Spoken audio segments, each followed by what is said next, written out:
All right. Good morning. Thanks for joining us. This is Billy Drury and James Lamplow. Morning Minutes.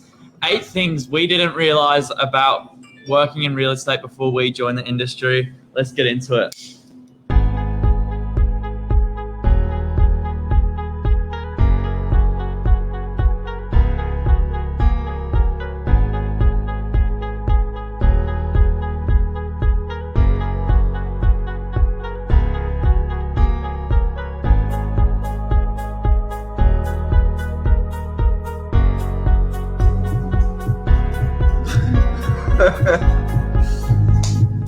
Hope it wasn't muted. Good morning. Morning, Billy. How are you? Good. So today we are talking about 8 things we didn't realize before joining the industry. Myself, just been studying at Novak full-time for 2 months, a little bit over. 2 months already, Bill. And yourself, James? A year? Time flies when you're having fun. It does indeed. You've been enjoying it? Loved it. Good. Yeah, loving it. So Billy's fresh out of school. Could have gone to university to do anything that he wanted to do, but he worked in the office, started from reception from when he was 16? 16, yeah. From when he was 16, and he's joined, and he's going to start to climb the ranks. And from my perspective, being in the industry for only a year now, or just over a year now, so probably seeing it through quite fresh lenses at this stage. So Bill, is there anything in particular that you've seen or noticed in the last 2 months that have really struck you as something you wouldn't have expected? I think the biggest thing, especially at Novak, is the diverse roles within the business and the industry. Yeah. It's insane how many different jobs make up the office. Yeah. And everyone goes to sales when they think of real estate, but there's so much more behind it. The marketing, the leasing, the admin roles. It's all is so interconnected to make it a successful office. Yeah, and I think a lot of people will stereotype the real estate industry as just selling, but really there's a hell of a lot more depth to it than just selling. And yeah, we certainly have quite broad diversity of roles here, with having our whole entire media agency and all sorts of different cogs and wheels that go on inside the business that make Novak operate the way it does. So it's quite a special place to be. It is, and it's good in the sense that if one particular role is not for you, then there's so many different other avenues that you can go down within the industry that are equally rewarding and play such an important part of the business. And I think one of the things that sort of took me by surprise was, as well, thinking of it from the lens of before I started, you stereotype it as it's just sales, it's just selling. All of the different roles, or lots of the different roles within the industry, can be really lucrative for good agents at it. So, you can be a super successful leasing agent, you can be doing BDM, property managers can make some good coin as well. So there's all sorts of different ways that, without necessarily just being a sales agent, you can still make some good money in the industry. But it's like anything, you've got to be good at what you do. That's it. And then, like you say, there are so many holes that are yet to be filled. And so if you find ways to fill the gaps, like you say, there is a lot of potential to not only make some great money, but have a really successful and rewarding career. Yeah. One of the things I found quite interesting, and something that sort of took me by surprise, was, again, it's moving into any industry from, I previously worked in the education sector. That's a very order-based industry.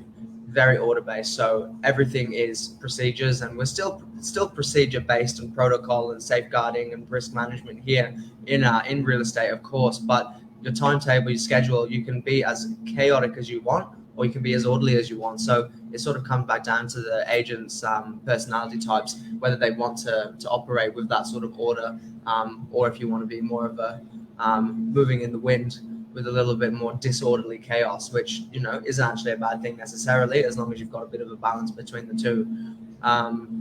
That's it. We work between these structures that are in place. However, like you say, your work ethic and the way you want to run your own timetable comes into effect hugely. Yeah, which is great. And how have you found yours, Billy? So Billy, at the moment, doing a bit of leasing sort of work, working quite closely with some of our senior property managers. So are you finding that you've got a bit of a... I love the way like my day-to-day structure is. Yeah. I think it's great having the opportunities to get out of the office at the moment. Who controls your timetable, Billy? Is it you or is it someone else? It's you. And I think that's one of the best perks of the job, really, is coming into an industry 18, you expect to be, dominated from 9 to 5, being told what to do constantly. Yeah. But it's great in the fact that you do have control over, making your own private appointments. Yeah. As long as your job's done at the end of the day, Yeah. everyone's happy. Billy's an animal as well, guys. Came back to the office the other night at sort of 8:30, I think it was, and Billy's still here, just working through his checklist. He had jobs to do, and he knew he had to get them done. And certainly not the type of person that sees that it's 5:30 and then gets straight out the window. Billy's hard work, making sure that everything on his checklist for the day gets done. So that's quite an impressive trait to have from such a young age, Bill. So it's good to let some people out there as well. I mean, likewise, James. It is a job that you can't really leave behind. People have expectations of you. When you're dealing with clients, you can't just leave them behind in the dark. So you need to be on the phone, keeping people updated. Yeah. That's another thing that people don't maybe necessarily expect is the amount of phone calls you'll be making a day. Yeah. You're on the phone an awful lot. Yeah. So you got to be loving what you're doing. Yeah, it can be full on, and you can feel like you're invading people's space. But at the end of the day, what you're trying to do is help them. And whether you're a leasing agent, whether you're sales, whether you're in property management, the goal is not self-orientated. The goal should always be consumer-orientated, and to try and find the best solution for them, putting them into a rental property, trying to find them their dream home. Whatever your role is within the industry, it can be incredibly rewarding, because you're helping people at the end of the day. And the more time you take out of your day to try and help these people, the more they're going to appreciate what you're doing for them. And especially at 8:30 when you're making phone calls in the evening and you're still doing some leasing and property management calls, Bill, it's quite impressive. And I'm sure it takes a lot of people, sort of consumers, by surprise that there are people that are working this hard and do this sort of thing. And maybe that's not the stereotype of the real estate industry from outside, that maybe they think it's more of a lifestyle type of job, but it's really not. It can consume your whole. It's so, definitely not a quick buck. Yeah. As people might It's not think. a quick fix. It's not at all. Long term. It's not just a sale and then you're done for a month. It really does consume your time with all the back work that goes into it.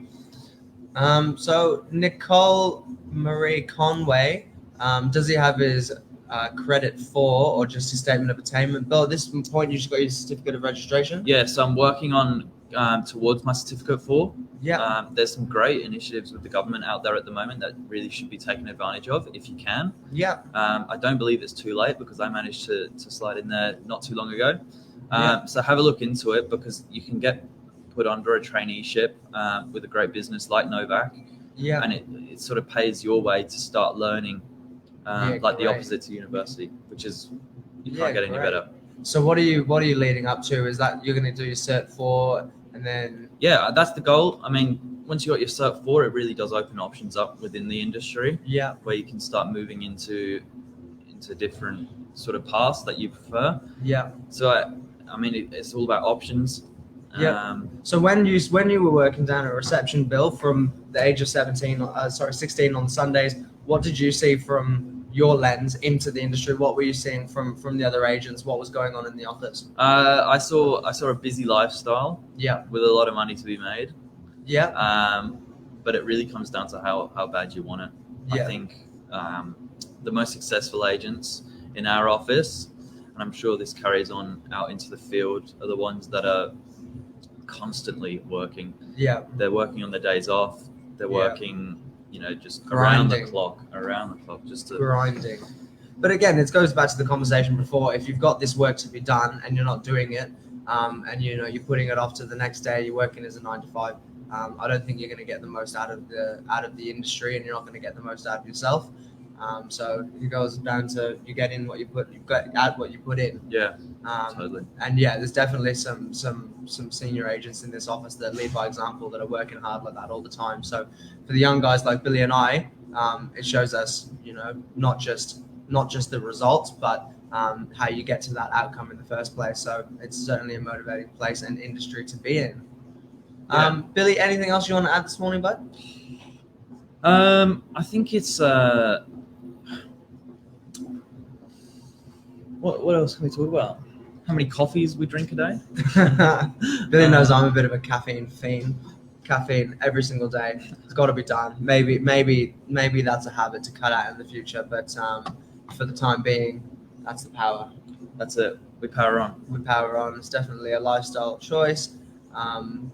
That's it. Gotta have to Michelle. agree, Michelle. It's more than just your lifestyle. It really does consume your whole. And again, the more you put into this, the more you're going to get out. And if you're only doing it as a lifestyle job, you're leaving people behind in your wake as well, and you won't be giving your consumers the best service. So absolutely right, guys. I think that's a wrap. Yeah. Billy, pleasure to have you on this morning. Thanks, mate. Thanks, James, for joining me. Thanks, guys. Have a great day today. Cheers. Bye.